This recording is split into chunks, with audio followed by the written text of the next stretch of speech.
Hi, we're Maren and Angela of Homeschool Unrefined. Over the past 25 years, we've been friends, teachers, homeschool parents, and podcasters together. With our master's degrees and 20 years combined homeschooling, we're here to rethink homeschooling, learning, and education with an inclusive and authentic lens. At Homeschool Unrefined, we prioritize things like giving yourself credit, building strong connections, respectful parenting, interest-led playing and learning, learning differences, mental health, self-care, listening to and elevating LGBTQ+ and BIPOC voices. We are here to encourage and support you, whether you're a new homeschooler, a veteran, you love curriculum, you're an unschooler, whether all your kids are at home or all your kids are in school or somewhere in between. Wherever you are in your journey, we're the voices in your heads telling you you're doing great, and so are your kids. This episode is 194, How We Homeschool with Camille Kirksey. We are going to first share our conversation with Camille, the Intuitive Homeschooler, and then we'll end, like we always do, with our LTWs, Loving This Week.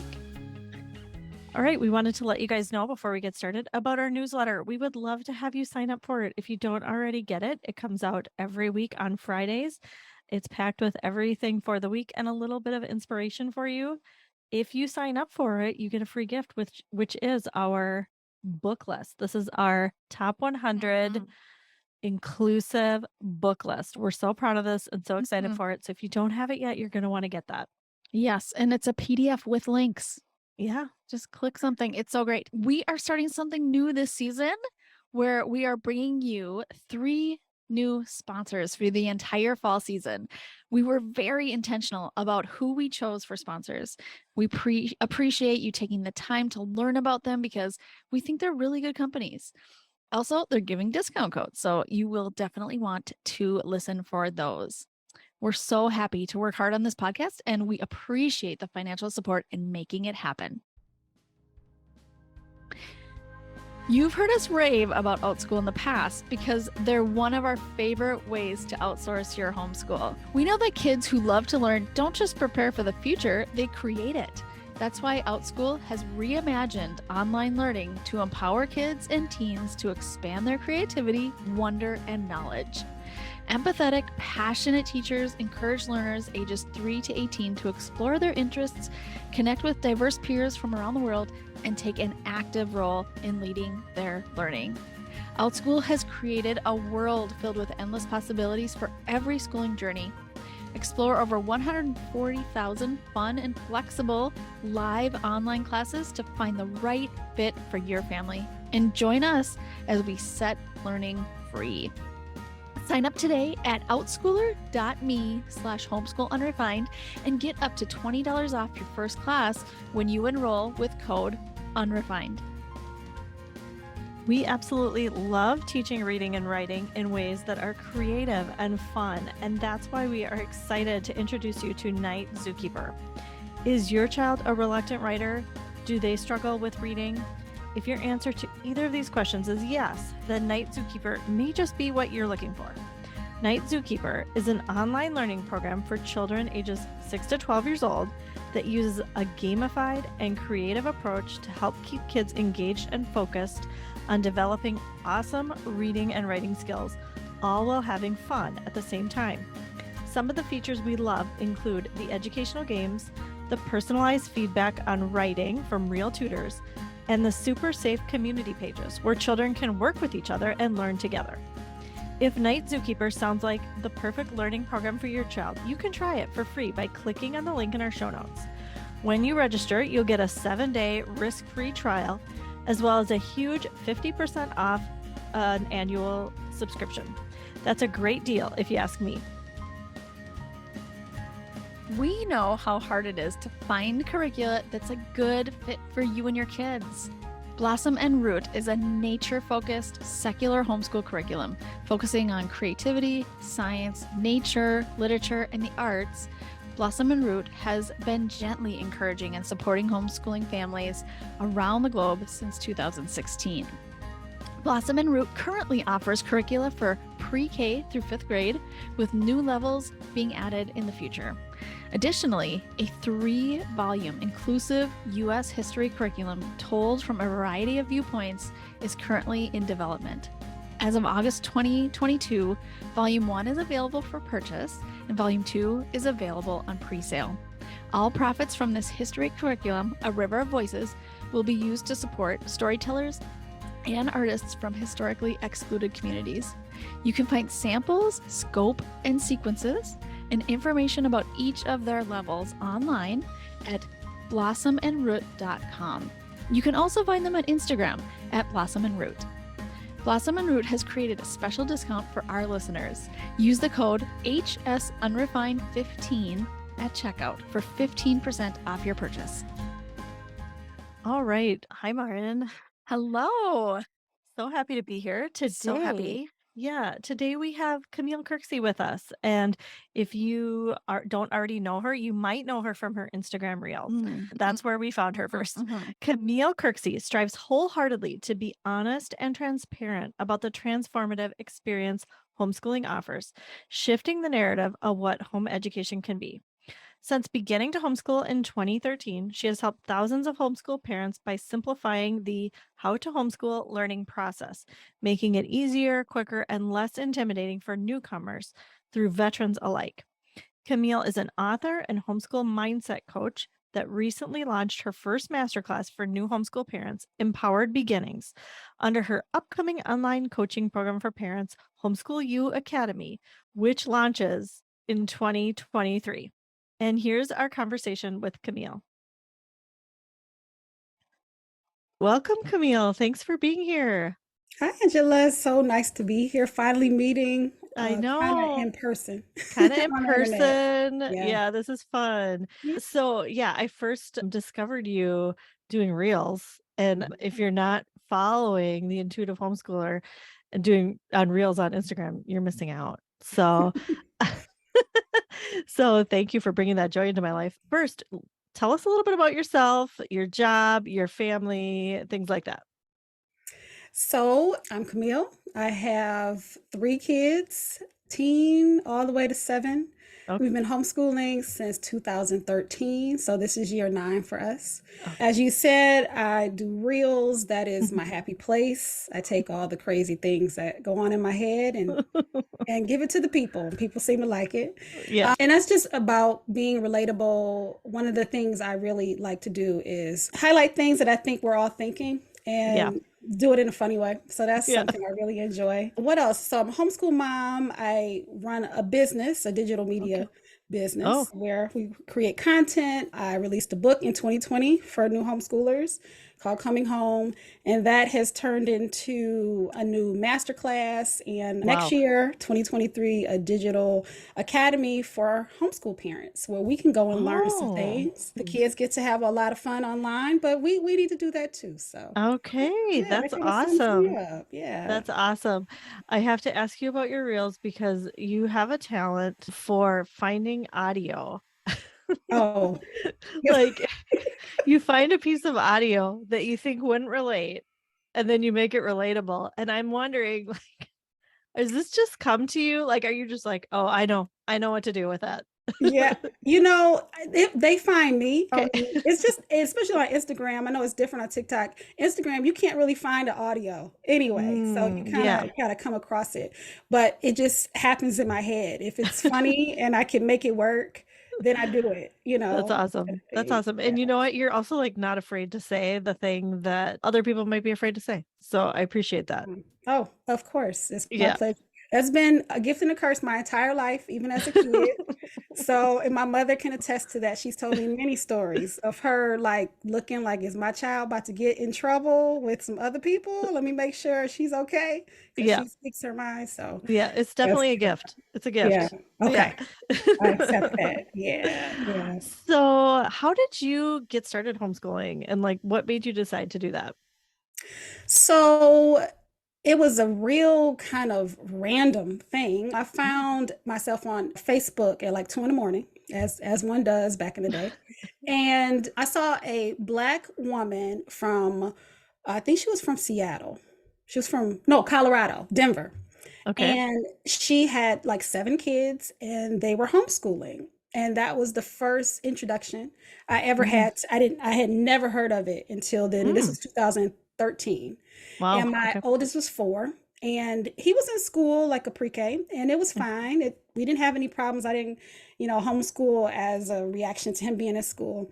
But when I saw her and I saw how she presented herself and I saw this freedom and Mm. I just was like, I like that. I want that. So I kind of started Mhm. looking into it. Back in 2013, you really can't find like a breadth of information about homeschooling. It was very Yeah. basic.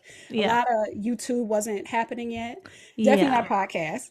No. And so yeah, that was kind of my first aha moment. And then a couple things happened at the school and I was like, let's just try it. Mm. And it kind of just stuck. So you're one of those people who just decided to try it and then it worked and yeah, that's Yeah. awesome. Yeah. That's awesome. And you've just stuck with it for 9 years now. Yeah. This That's is year great. 9, September. Yeah. That's a It really, like, had I known about it growing up, I probably would have had it on my mm, radar. But mhm. we just were, I guess, a typical family. Everybody went to school. My parents went to Yeah. work. So I Yeah. didn't even know there was an alternative way of learning. Yeah. So Right. yeah. Right. And so do you have like a homeschool philosophy or what kind of homeschooler are you? I mean, I'm kind of just a go with the flow, kind of, I guess, intuitive, Yeah. because I just really trust myself and my kids to Mm-hmm. so all of us can just kind of flow together. Mm-hmm. Kind of how my life has been. I thought I was going to be a lawyer from when I was little, and then Oh, I had a law class in high school. I was like, nah, that ain't it. So I just learned like life is going to bring me what I need to know, and I yeah. just got to trust the process. So yeah, That's so interesting. technically, I guess I would be eclectic because Yeah. I'm just kind of rolling, but yeah, it's just flow. That's just really where I find myself always going to, and when I trust it, it works. Okay. Okay. Yeah. So do you do like curriculum? Some curriculum? You Yeah, do some so curriculum. I call it educational resources Okay. because curriculum feels too constraining to me. It feels like, Mm, it's only one way to look at things, and I look yeah. at life as the curriculum. Life is the journey. Mm, So yeah. I just pull in whatever works. Okay. It doesn't have to look a certain way. Okay. Yeah. Great. And do you guys do things like co-ops or Oh yeah, yeah. you We do? actually Okay. started in a co-op. We founded. We were one of the founding families in a co-op local to Look at us you. when we Okay. started, and I was still working at the time. So that was Oh. very interesting because I Oh had a wow. Okay. so I had a 5-year-old and a 2-year-old. No, he was 1.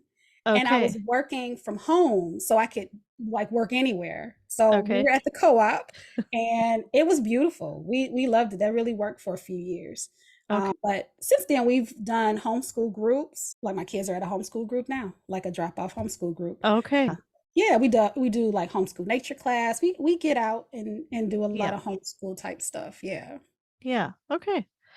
That's great. So, what would you say makes your homeschool unique? And I asked this because in the last episode we talked about making your homeschool unique and how, every child is unique, every Yeah. parent's unique. And so you got to do what works for you.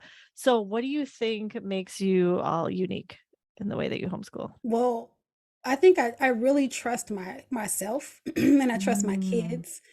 And I really try to give them a say in a lot of things. Even though we're not unschoolers, mm, I really I really try to involve them as much as possible. And it's mm, kind of difficult because my kids are kind of really go with the flow kids. Like they don't have a specific thing, like I want to mm. study this. They're kind of Okay. like going with whatever I do. But Yeah. as they get Okay. older, Yeah. Yeah. we're able to, kind of narrow it down a little bit more. Yeah. So yeah, Right. I think what I see out there in the homeschool community is a lot of us don't always trust ourselves and our Yeah. kids. Yeah. And I think that's one of the things that probably appeals to people about me because I Yeah. 1000% trust us to figure this thing out together.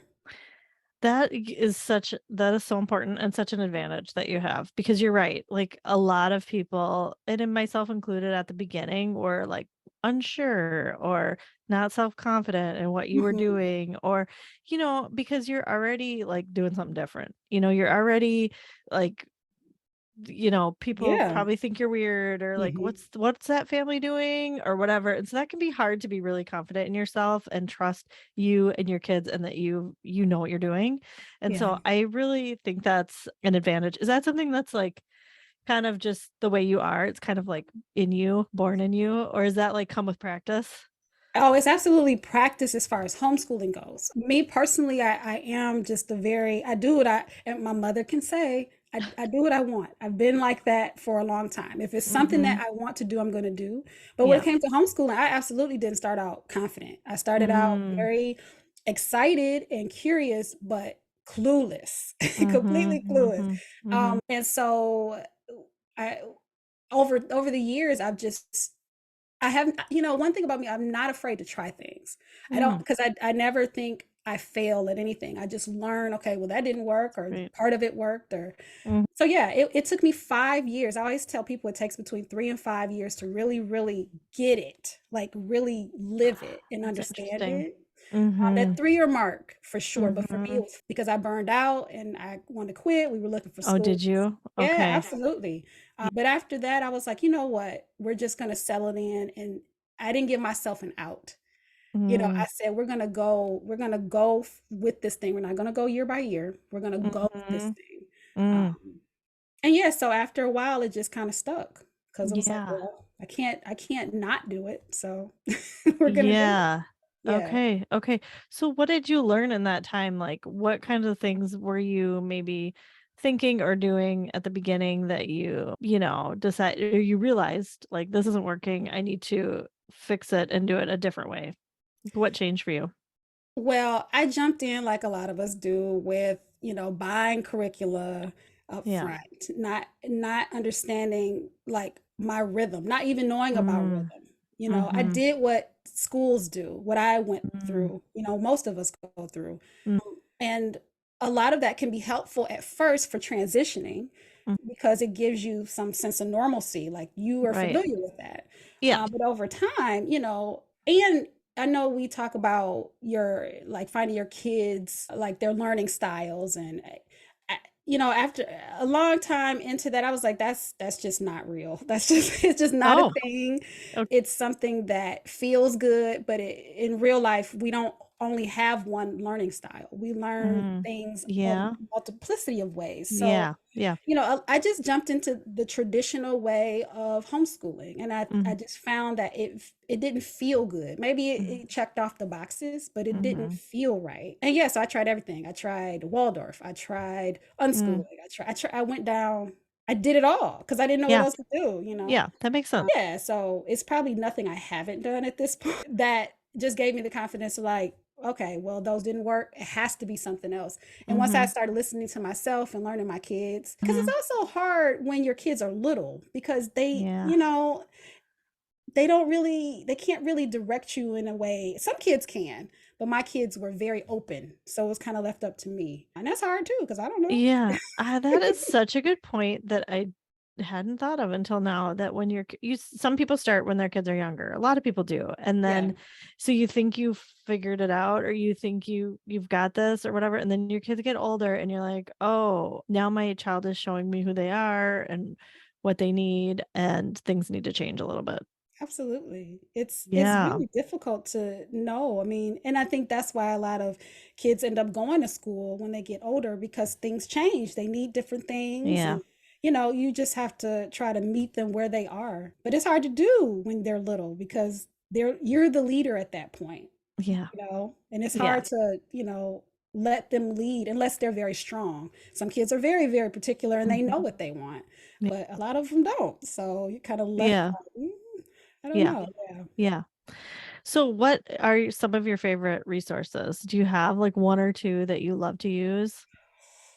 Ooh, Doesn't have to be specific. It can be like I, YouTube or I'm a workbook person, like Oh, okay. personally. Yeah. I really do like workbooks, and I've done all types of workbooks, but I feel like my kids like to know what they have to do, like, and it's Yeah. easy to say, this is Yep. it. Yep. But yeah, probably more workbooks. They don't really gravitate towards anything else. I'm kind of like a workbook. Make sure you read, for however many minutes Mhm. a Mhm. person. So kind of just like a mix between like let's see what's at the library and Yeah. read that Yep. and workbooks, but it's not one particular, I don't have a Yeah. particular resource that I like a go-to. It's just like Yeah. this works right now kind of thing. That's just it. That's how it has been for me too a little bit. It's just like you find a thing, it works for a few months, and then you got to find another thing. Hmm. There's very few things that work the whole way through because people change, Yeah. kids change, and needs change, and you get bored or, Hmm. you need a variety or whatever. So that makes a lot of Absolutely. sense. Yeah. Yeah. So what does a typical day or week look like for you? Honestly, it's pretty boring because it's so monotonous. I think my kids are bored a lot because we do the same thing. They just know, what we Okay. do. But it's the standard, we start school probably around 10, 11-ish because my kids are Oh, getting okay. older. They want to sleep in. Yeah, and so you let them sleep in. Oh, absolutely. Get My that sleep. oldest, sometimes he's not up till like 2 in the afternoon. I'm like, oh, I forgot you were here because I haven't even seen you today. That's many a days. But Okay. yeah, so we'll get up, get dressed, typical stuff, and then we'll do school. School takes about a couple hours. Okay. Right now, we're doing 3 days a week because they have homeschool group and we have other stuff going on. Yeah. Okay. And yeah, and then in the afternoons, I'm normally doing my work stuff or just vegging out, watching something, reels. I watch a ton of reels.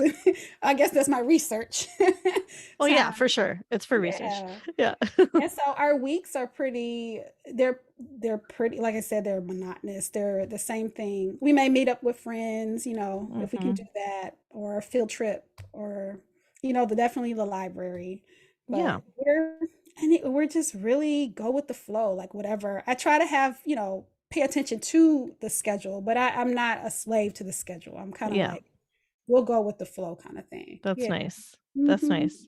So what for you is the best part of homeschooling? Like why have you stuck with it? When I used to work outside the home, I always wanted to be with my kids. Like, I just Mm, love the idea of being like going to the zoo and, yeah. going and just hanging out. So I really do enjoy being with my kids. Mm, But I also love that it's a second chance for me to really learn so much, for so much, sure. and to see things through their eyes. And this is one of the things that I think a lot of homeschoolers have a problem with. Our kids are different than us. Hmm. A lot of us, most of us, grew up in the 1900s. Let's just be clear. And as long as long as we, continue to look at things from like the 20th century, we're going to miss a lot of Mm, opportunities for our kids. They are growing up in a different time. They have access to so much we didn't. They hmm. have autonomy the way we didn't. We have, parenting techniques that really give them this voice that a Hmm. lot of us didn't have. So I really appreciate being in this modern time where, maybe society wise, children aren't always seen as whole people, but there's this Hmm. movement of parents, Yeah. especially with homeschooling, that are like, no, my kids' mental well-being is important. Hmm. How they Hmm. what they think about and how they express themselves is important. So I love being part of this movement of homeschooling that is very recent, Yeah. More to modern. really honor. Yeah. Yes. Yeah.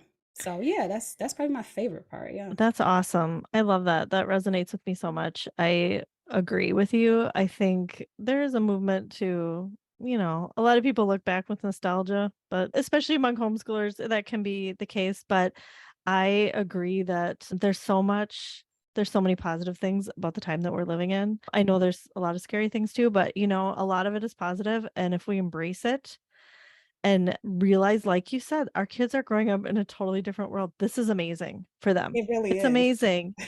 And you're right. It's a second chance for us. Like Yeah. we are now getting to experience a lot of these things that they are too. It's it's invaluable. So I really appreciate that. Yeah. Yeah, absolutely. What's one of the hardest parts for you about homeschooling, if anything? Hmm.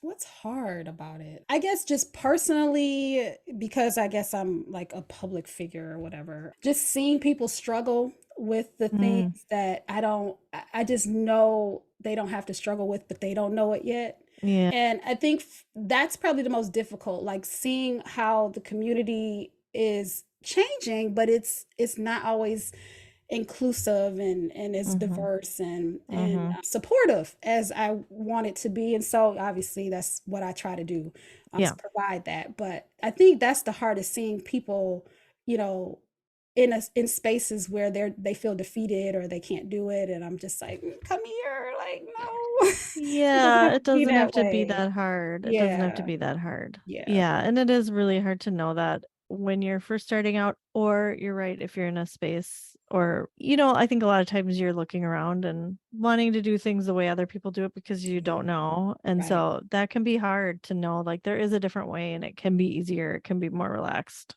right, Yeah. absolutely, yeah. Yeah.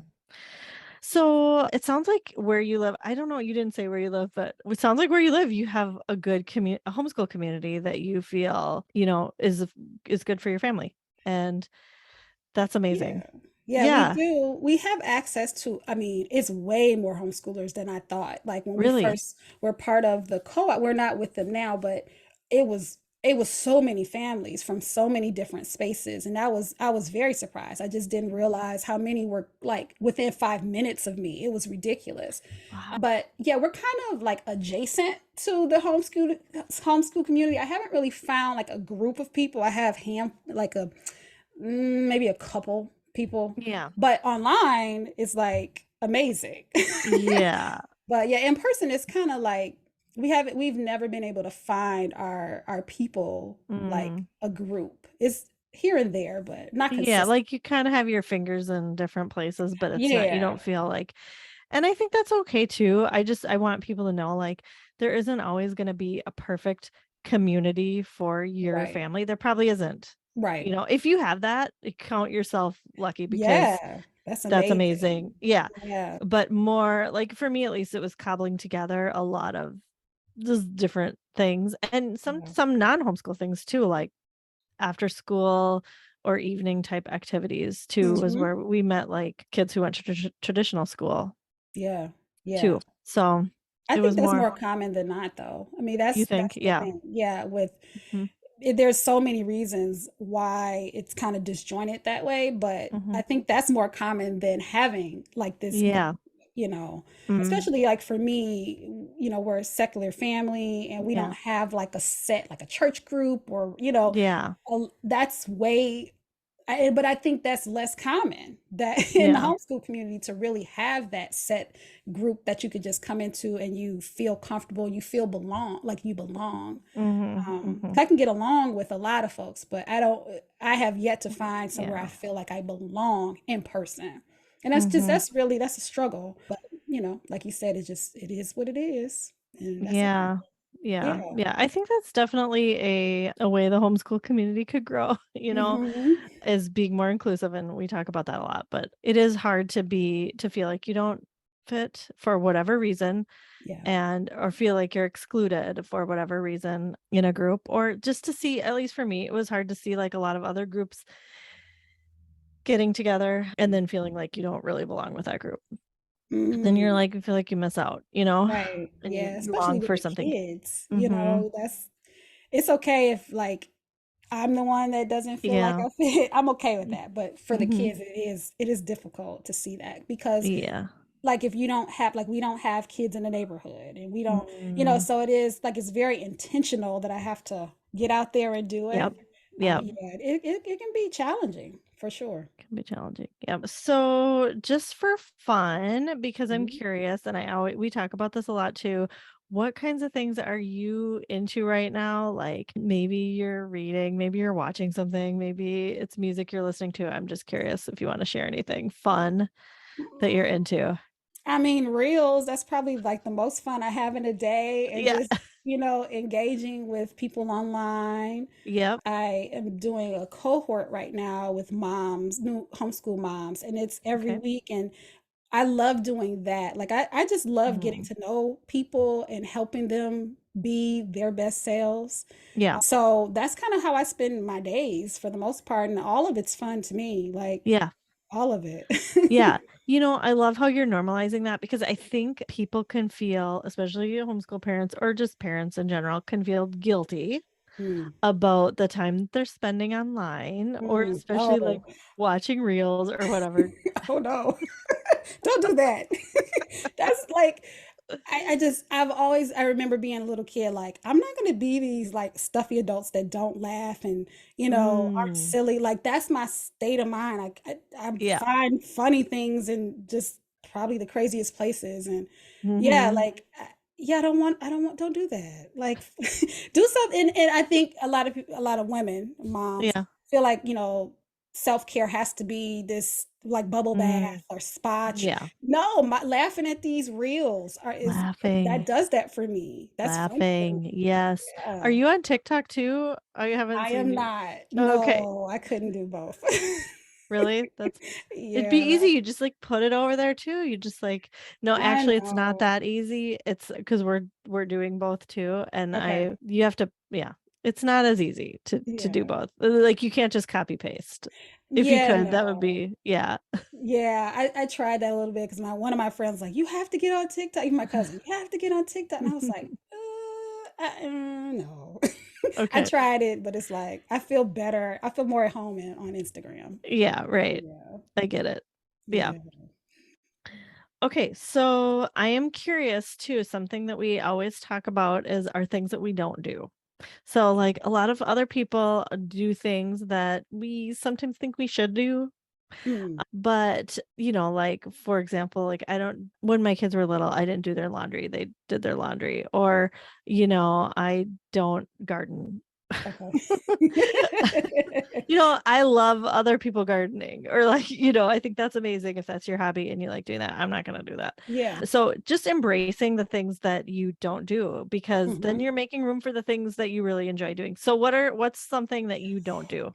I mean, it's a lot I don't do. I've never been afraid to say no. That was probably my default for a long time Yeah. because I'm an introvert. Like it doesn't come out like that, but Yeah. I really am. Yeah, I believe you. Yeah. So I say no to most things. Yeah. But like you said, it's because I want to, really pay attention to the things that really matter to me and my Mhm. kids. Mhm. So I don't know, like I can't. I think I say no to so much. I don't do drama. Like even though I post some things that can be controversial Oh sometimes, yeah. that's very intentional. I'm a conversation starter. I want to Yeah. do, but most of the time I'm just kind of to myself. So I guess I normally I can't even think of any particular thing I don't do because there's so much I don't do. I'm a Yeah. minimalist too. Like I keep Yeah. things so simple.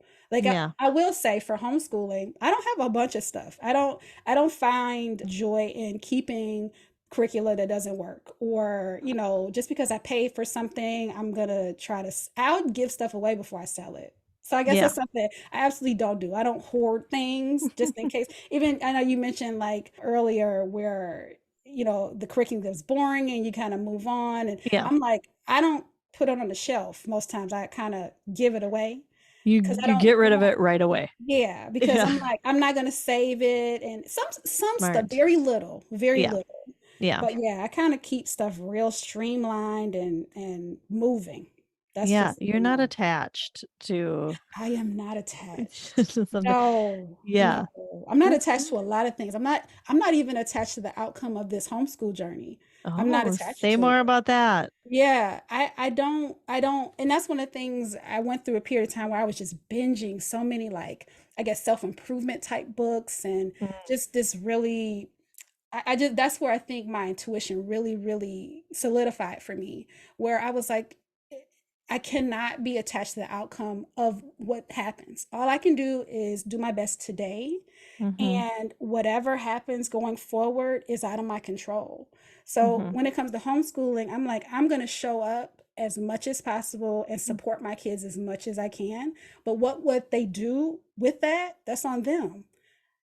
Just as adults, I can only give them the best of me, and they have to take whatever they can and go forward. I mean, that's for me, that's how I don't get attached to like where they should be, what they should be doing. Today, here we are, That's you know. so like healthy. That's just so healthy and wise.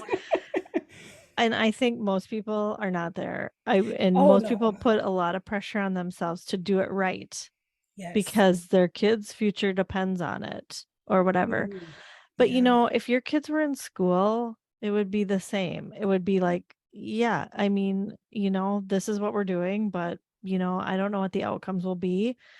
It's what you make of it, or it's just what's going to happen. This is the best thing we're doing right now. I'm giving a good try, Yep. and That's and it.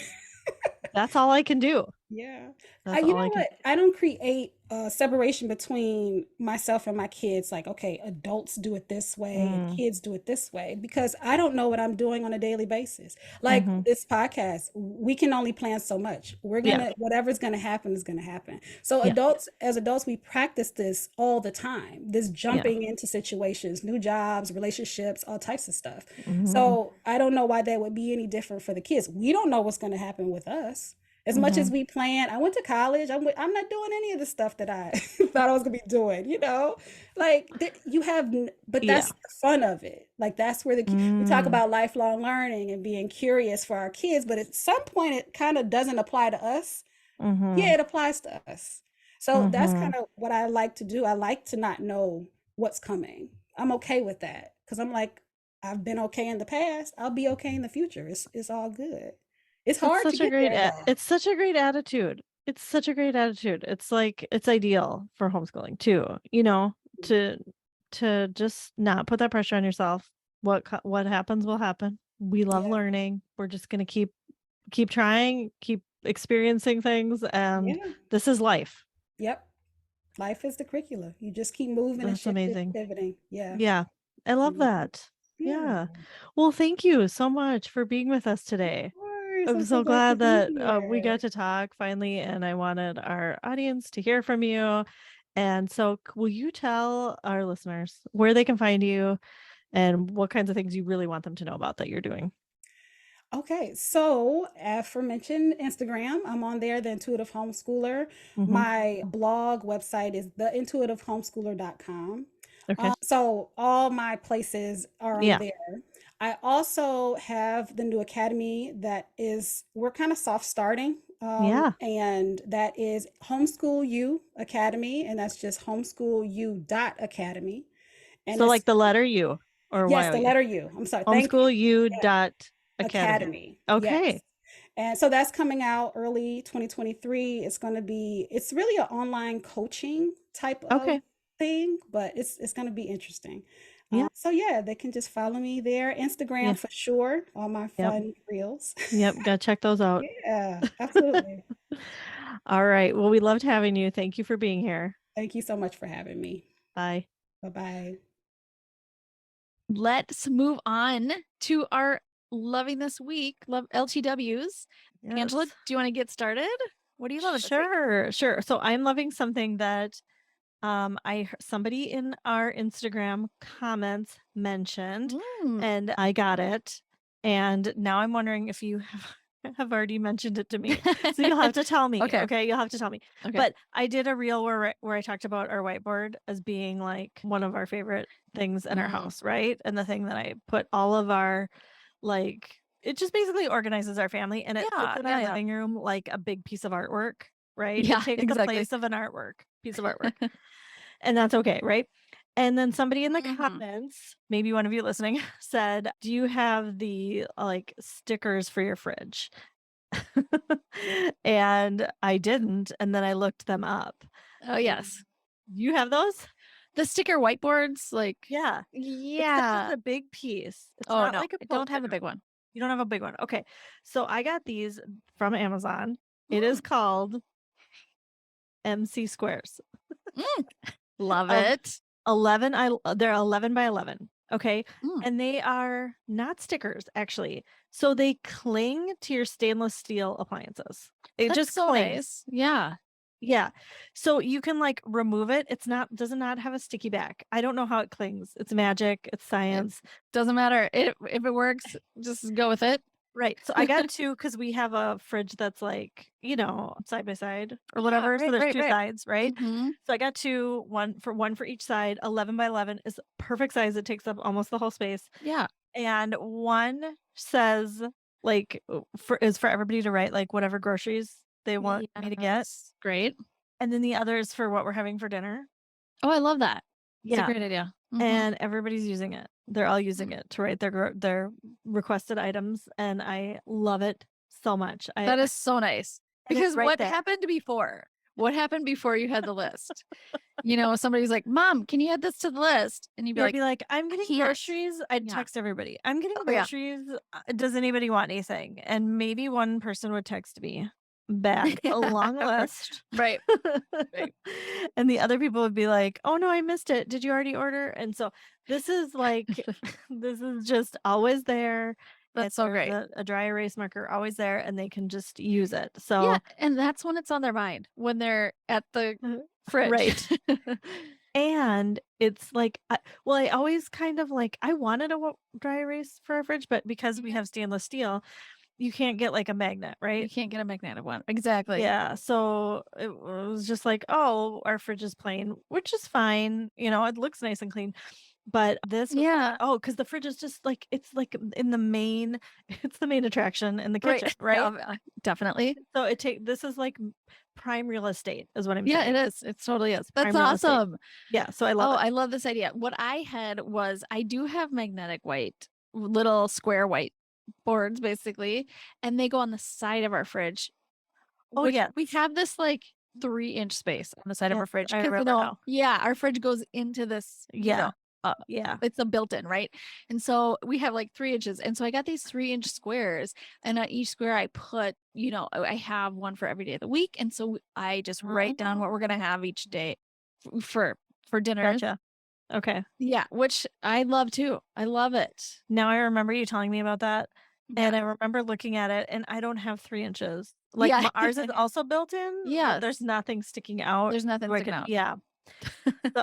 So you got nothing. I know. So this is great for you. I love that. I'm really happy. I'll put a link in the show notes. They're from Amazon, of course. So yeah. All right. What are you loving this week, Marin? Okay. I am loving a new phone wallet.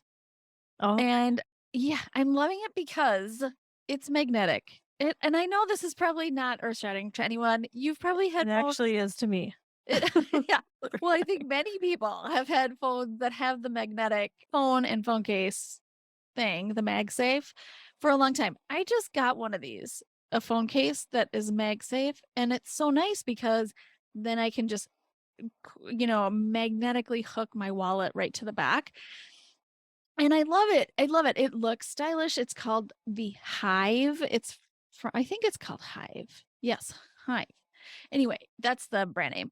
Okay. And I'll definitely give a link to this too. But I love it because, number one, it says it fits 6 cards. Okay. So many of these wallet cases fit 1 or 2, or okay, yeah. Or I stretch it so much that it doesn't work anymore after, So this one says 6. I've never used 6. I like a good 4 card wallet. And so this one fits my cards perfectly. It feels really good. And then also I am a person. I've known this about myself for years. I need a wallet on my phone. Otherwise I forget my wallet. It is just the way it is. So I've been hooked to these wallet cases for years. I need that. I know that. But I also just absolutely love the chance to take it off every once in a while and just have a phone that doesn't have a wallet on it, even just for a short amount of time. It's nice. I really like it. I appreciate it. Yes, I saw you using this, and I might have to copy you again. I copied you on the phone wallet thing, which I have been using for years. Right. Which has been so handy. It's so nice. But the only problem with it that I have is that I can't charge it on a wireless charger. Yep. It's true. Yeah. So that's another benefit. That's fine. It's fine that I'm not able to do that. But when I saw your wallet, removable wallet, I kind of liked that. Now, can you put your phone in your back pocket without snagging, or I is can. it kind of Yes. okay? Yes. Yep. It works great. Okay. Yes, the material is just perfect for fitting in. Yeah. So I really love it. And also the magnet is so strong. So I never worried that it's going to fall off. That was my concern always. Yeah. That my wallet would just fall off. But this thing is really strong.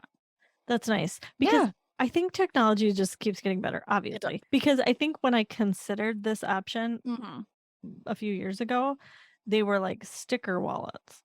Yes. there wasn't a magnet. And then I haven't really looked, but now that I know, I think of it, because I'm not a purse person either. I'm not going to carry a purse.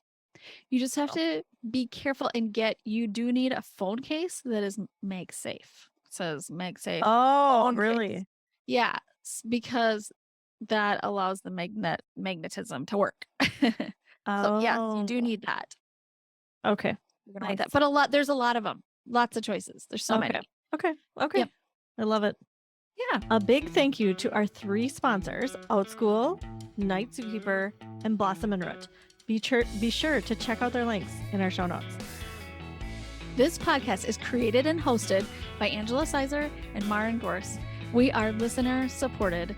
To get extra content and the Back to School Summit for free with your membership, go to patreon.com/homeschoolunrefined. You can subscribe to our newsletter and get our free top 100 inclusive book list at homeschoolunrefined.com/newsletter. You can find Maren on Instagram at unrefinedmaren and at always learning with Maren. And you can find Angela at unrefinedangela.